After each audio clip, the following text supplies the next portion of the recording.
Akhlak boleh jadi dalam soal akidah. Ada akhlak tak? Orang Melaka ada akhlak ke tidak dalam akidah? Sebab itu walaupun semayang, lepas semayang bersalam, salam tu, yang tak salam tak ada akhlak. Orang sibuk bersalam, dia tak nak salam. Yang balik, ini memang jenis tak reti nak beradab dengan orang. Apa salah bersalam, oh jaga betul dia, nampak sangat berakhlak sungguh dia, tuan-tuan. Tapi bila sakit jumpa bomoh, ini orang tak ada akhlak. Kita jarang sebut orang ni tak ada akhlak kan, tapi agama sebut dia tak ada akhlak. Sebab itu kita kata akhlak dalam akidah pun ada. Dalam akidah pun ada akhlak. Sebab apa? Sebab apabila orang mencari selain daripada Allah, bermakna orang ini telah mensyirikkan Allah Subhanahu wa taala. Dan syirik ini satu perkara dia dosa, tetapi pada suatu sudut yang lain dia tidak berakhlak dengan Allah taala. Kenapa? Kerana Allah itu yang paling layak disembah, yang dia minta, tetapi dia minta pada yang lain, dia sembah pada lain. Sebab itu agama melihat orang ini tidak ada akhlak. Sebab itu dalam akidah pun ada akhlak. Tuan-tuan baca buku yang dikarang oleh Profesor Dr. Wahbah Zuhaili, Akhlaqul Muslim wa Alaqatuhu bil Khaliq. Akhlak seorang Islam, hubungannya dengan pencipta. Sebab itu dengan Allah pun ada akhlak. Sebab itu bila kita sebut soal kepercayaan, soal keyakinan, soal iman, ada akhlak dengan Allah. Tapi berapa kita yang kira akhlak dengan manusia, akhlak dengan Allah? Kita pandang kurang ajar, oh teruk kurang ajar. Tapi bila dia buat sesuatu yang mengikut sunnah, kita tak boleh kata gitulah. Dia cuba nak buat benda yang mengikut sunnah tanpa dia condemn orang lain. Faham?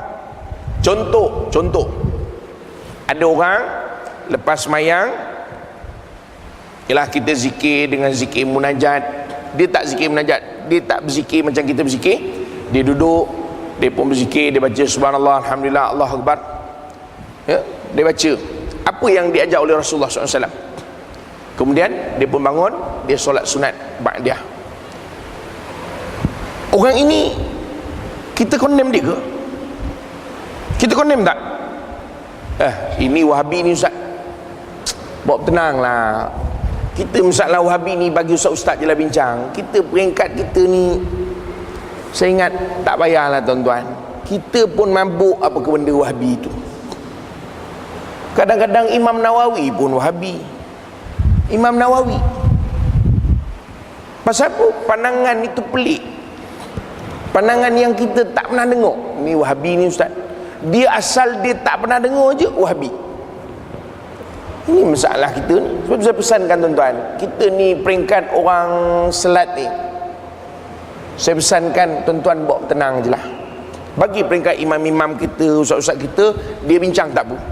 Kita ujung tak tahu pangkal entah ke mana, sibuk Wahabi, bawa tenang, ya, bawa tenang.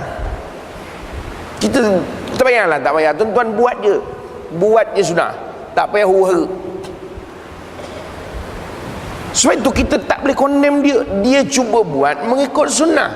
Yang salah kalau dia condemn kita. Tuan-tuan ni faham ke tak faham ni? La ilaha illallah. Letih bercakap ni tuan-tuan. Saya sebutkan tuan-tuan, orang yang nak buat mengikut sunnah, jangan condemn dia. Sebab dia buat, dia tak condemn orang lain buat. Awak nak buat ikut pandangan itu, terpulanglah.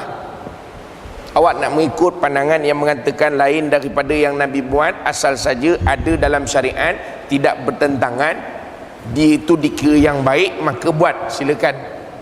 Saya tak ada apa-apa. Tapi saya nak buat yang begini, kenapa awak nak marah saya? Ini masalah kita. Kita orang yang cuba ikut Allah Ta'ala, orang cuba ikut Nabi, Kita pandang orang ni tak ada akhlak. Salah. Yang tak ada akhlak itu bila dikondem orang, seolah-olah pandangan dia sahaja betul. Sebab itu Imam Syafi'i dia tidak begitu. Imam Syafi'i tak begitu. Imam Syafi'i kata pandangan aku betul, yahtamilus shawab. Dia kata pandangan orang lain salah, mungkin betul. Ni kata Imam Syafi'i, pandangan aku betul, pandangan orang lain salah tu, tapi mungkin betul.